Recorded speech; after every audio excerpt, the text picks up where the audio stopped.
हे दुर्गा माता, आपसे हाथ जोड़कर निवेदन है कि आपके इस वीडियो को जो भी लाइक और चैनल को सब्सक्राइब करे उसके जीवन में कभी दुख दर्द मत आने देना। दोस्तों, हमारे हिंदू धर्म में देवी माता रानी के अनेक स्वरूप कहे गए हैं, जिसमें वृक्षों को भीमा देवी के स्वरूप कहा जाता है। तो आज मैं आप लोगों को ऐसे वृक्षों के बारे में बताऊंगा जिनको नवरात्रि में छूना बेहद शुभकारी बताया गया है। नवरात्रि में इनको छूने से शत्रु दोष, कर्ज दोष, गरीबी दोष सब समाप्त होते।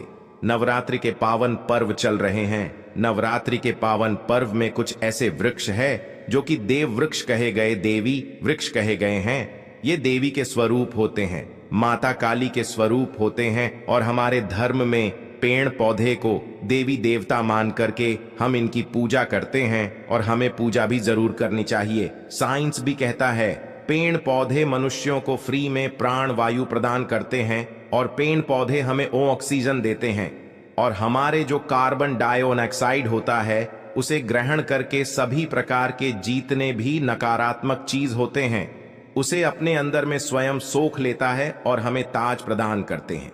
तो पेड़ पौधे स्वयं तेज धूप में तपता है, लेकिन मनुष्य को शीतल छाया प्रदान करता है। तो नवरात्रि के समय में कुछ ऐसे पेड़ पौधे हमारे धर्मशास्त्र में कहे गए हैं जिनको छूने मात्र से व्यक्ति के बंद किस्मत के ताले खुल जाते हैं, व्यक्ति का सौभाग्य चमक जाता है। हमारे शास्त्रों में पेड़ पौधों को बहुत ही गुणकारी कहा जाता है, क्योंकि इनमें साक्षात देवता होते हैं। अनेक बीमारी का उपचार पेड़ पौधों में ही छुपा है, जड़ी बूटी में ही छुपा है। और भगवान श्री कृष्ण ने गीता में स्वयं कहा है कि वृक्षों में मैं पीपल का वृक्ष हूं। पीपल के वृक्ष को वृक्षों का राजा कहा जाता है। इसीलिए कृष्ण भगवान ने कहा पत्ता पत्ता मैं ही हूं, क्योंकि पीपल वृक्ष की जो आयु होती है सबसे ज्यादा होती है, सबसे अत्यधिक होती है। पीपल वृक्ष सर्वशक्तिमान होता है, पूजा पाठ में अत्यधिक इसका महत्व होता है। दोस्तों, इसीलिए भगवान श्री कृष्ण ने गीता में स्वयं कहा है कि मैं वृक्षों में पीपल का वृक्ष हूं। तो चलिए आज मैं आप लोगों को नवरात्रि के समय में छुए जाने वाले वृक्ष के बारे में बताऊंगा।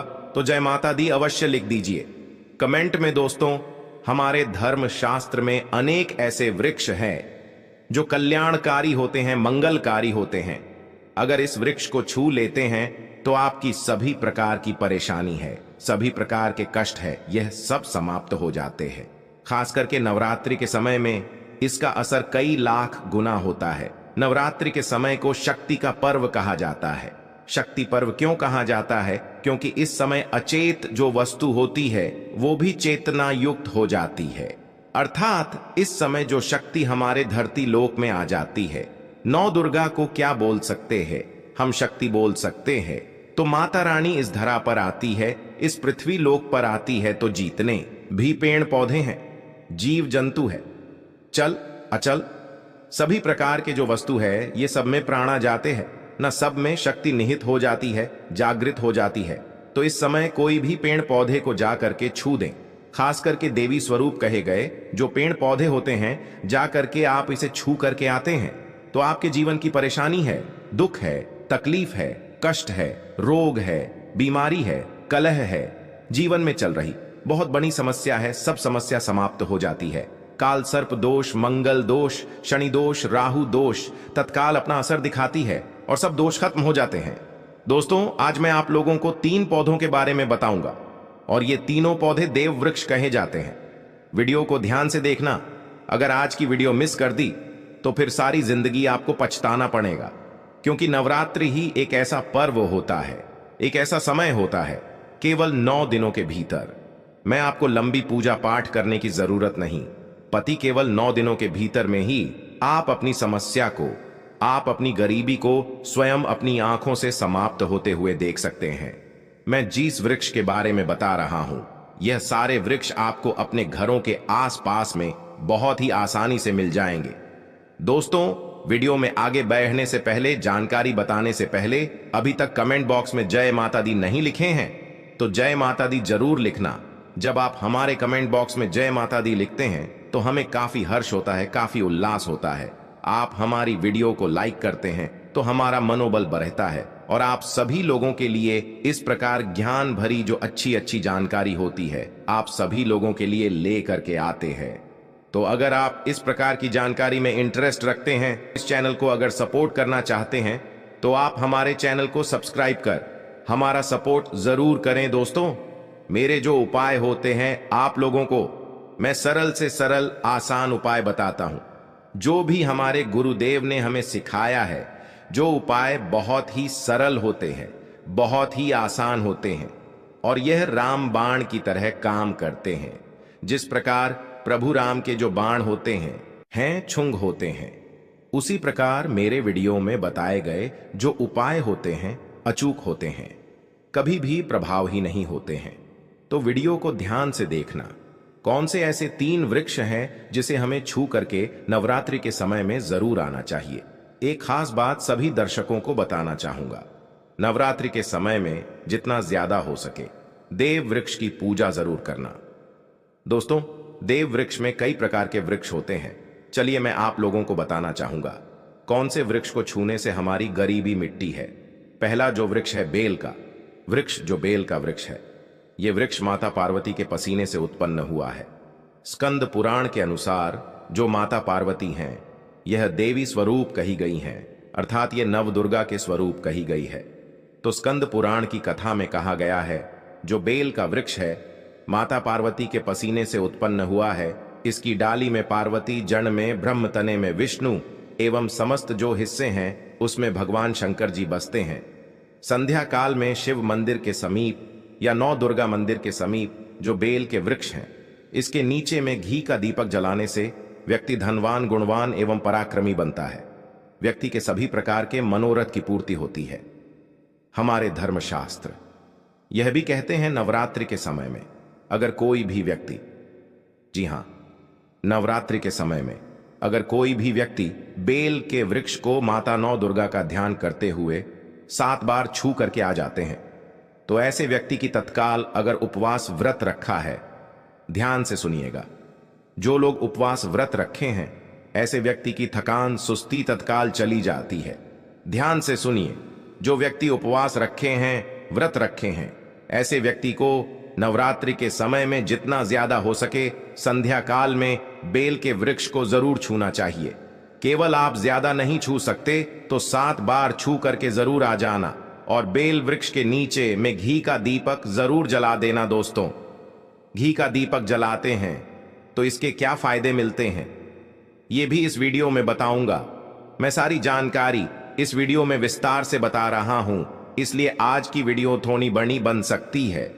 हो सकता है 15 मिनट की वीडियो बन जाए, लेकिन अपना पूरा समय जरूर देना, क्योंकि जब हम उपवास व्रत रखते हैं तो हमारे शरीर में काफी थकान आ जाती है, हमारे शरीर में ऊर्जा की कमी होने लगती है।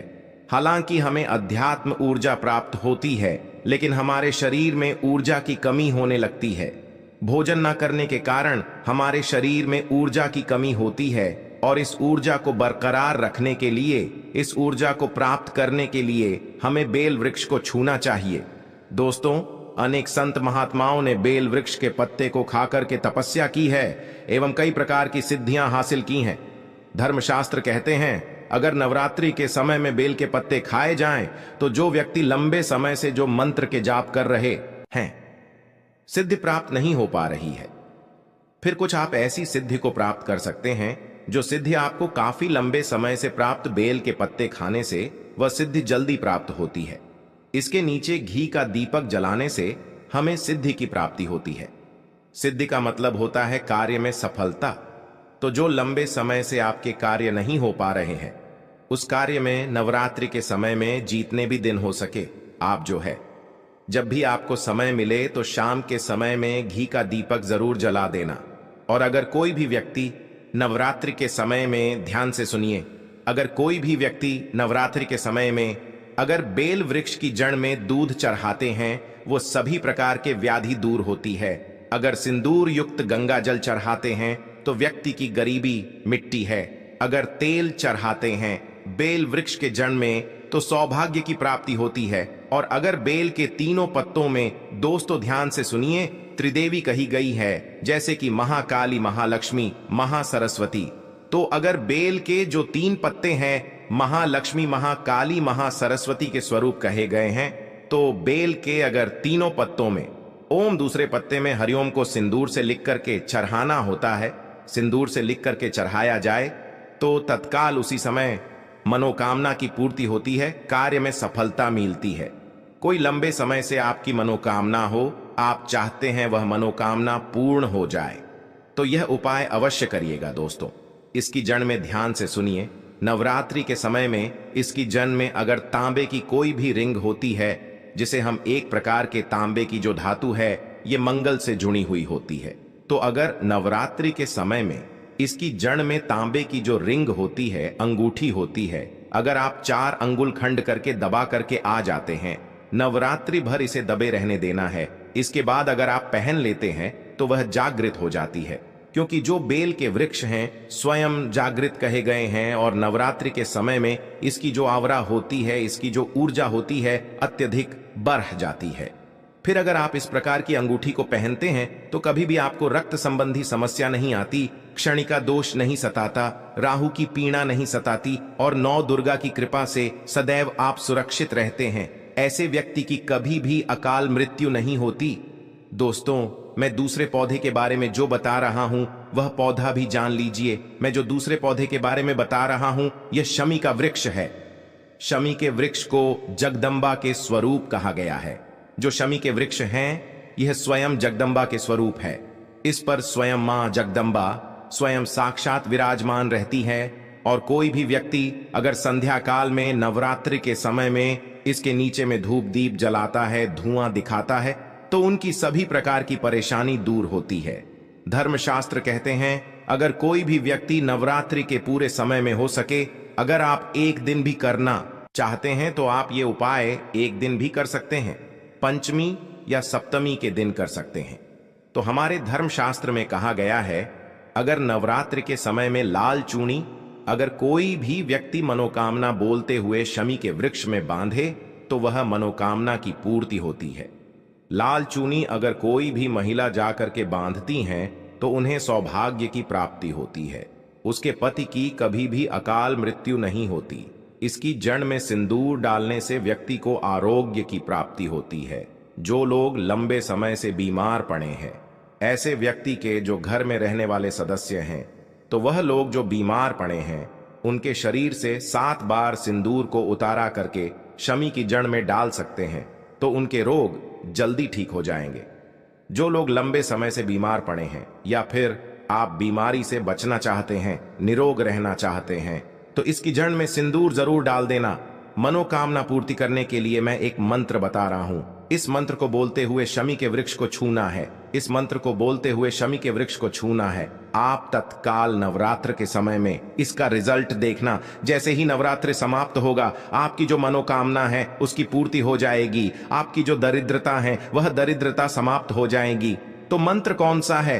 तो आपको बोलना है मम्मन और थे पूरे मम दरिद्र नाश। ये मंत्र आपको बोलना है। ये मंत्र बोलते शमी के वृक्ष को छूना है। सभी प्रकार के आपके मनोरथ की पूर्ति होगी। आपकी जो दरिद्रता है, दरिद्रता समाप्त हो जाएगी। 2 मंत्र हो जाएंगी, या आपको छूते हुए बोलना है। आप चाहते हो तो नवरात्रि के समय में मौली धागे भी शमी के वृक्ष पर बांध सकते हो। अधिकतर लोग मौली धागे बांधते हैं। मौली धागे बांधने से माता रानी आपसे बन जाती है। दोस्तों, कहने का मतलब है कि माता रानी आजीवन आपका साथ देती है, आपके हर कदम में मार्गदर्शन करती है। इसकी जड़ की मिट्टी ला करके ध्यान से सुनिए। नवरात्रि के समय में अगर आप जो है 9 दुर्गा के उपवास नहीं कर पा रहे हैं, व्रत नहीं कर पा रहे हैं किसी कारणवश, तो केवल इसकी जड़ की मिट्टी ला करके नवरात्रि के समय में स्नान करने से व्यक्ति का भाग्य उदय हो जाता है, व्यक्ति का भाग्य चमक जाता है। व्यक्ति की जो फूटी किस्मत होती है वह भी चमक जाती है। आप में से अधिकतर लोग बोलते हैं ना कि हमसे लक्ष्मी नाराज हो चुकी है, लक्ष्मी हमारे घर में आना ही बंद कर चुकी है। तो आप चाहते हैं कि लक्ष्मी की कृपा प्राप्त हो जाए, तो नित्य नवरात्रि के समय में इसकी मिट्टी को ला करके नवरात्रि के समय में स्नान करना शुरू कर दीजिए। नहाने वाले पानी में डाल करके स्नान करना शुरू कर दीजिए। आपके शरीर से दोष दूर हो जाएंगे। आपके शरीर से किसी भी प्रकार की पीड़ा है, सकारात्मक शक्ति आपके शरीर में प्रवेश कर गई है, वह भी समाप्त हो जाएगी। दोस्तों, तीसरे क्रम में मैं जिस वृक्ष के बारे में बता रहा हूं, मित्रों, इस वृक्ष को देव वृक्ष भी कहा जाता है। जो तीसरा वृक्ष है वह है पारिजात का वृक्ष। पारिजात का वृक्ष समुद्र मंथन से उत्पन्न हुआ था और यह देवराज इंद्र के नंदन वन में स्थापित किया गया था। पारिजात वृक्ष भगवान कृष्ण ने मानव जन कल्याण के लिए धरती लोक पर लाए थे। जो पारिजात का वृक्ष है, इसे भी लक्ष्मी का स्वरूप कहा गया है, क्योंकि माता लक्ष्मी भी समुद्र से उत्पन्न हुई है और पारिजात के वृक्ष भी समुद्र से उत्पन्न हुआ। इस नाते ये माता लक्ष्मी की बहन कही जाती है। तो ऐसा माना जाता है कि कोई भी मनुष्य, उनके शरीर में कितनी भी ज्यादा थकान हो, कितनी भी पीड़ा हो, जैसे कि नवरात्रि के अगर आप व्रत रख रहे हैं, व्रत के दौरान अगर आपके शरीर में थकान है, पीड़ा है, तो पारिजात के वृक्ष को शाम के समय में छू करके जरूर आ जाना। आप चाहते हो तो नवरात्रि के किसी भी टाइम में आपको टाइम मिले, उस समय में जा करके इसके वृक्ष को छू सकते हैं। इसके वृक्ष को छूते ही तत्काल शरीर से पीड़ा है, जो थकान है, सुस्ती है, कमजोरी है, वह समाप्त हो जाती है। इस वृक्ष के नीचे में अगर नवरात्रि के समय में घी का दीपक जलाया जाए, चुटकी भर सिंदूर अगर इसकी जड़ में डाला जाए, तो सभी प्रकार की मनोकामना की पूर्ति होती है।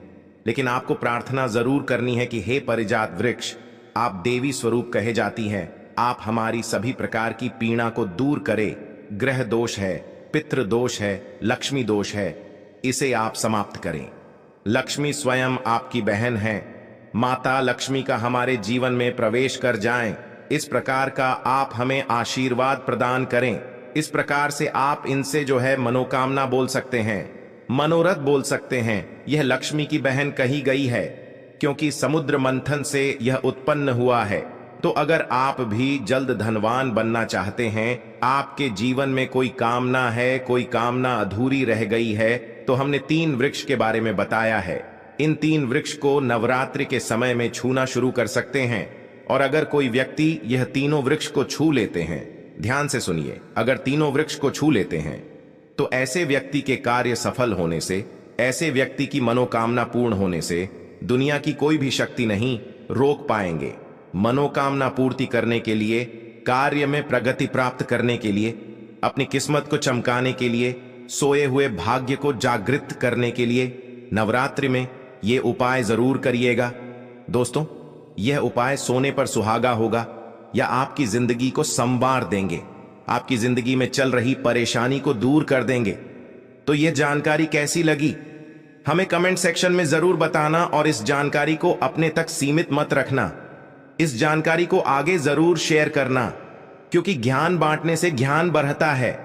हो सकता है आप इस वीडियो को शेयर आगे करेंगे तो कोई व्यक्ति नवरात्रि के समय में थकान महसूस करते हैं, पीड़ा महसूस करते हैं, नवरात्रि के समय उनको होती है किसी भी प्रकार के कष्ट होते हैं, तो इन वृक्षों को छू करके सारे कष्टों से छुटकारा पा सकते हैं।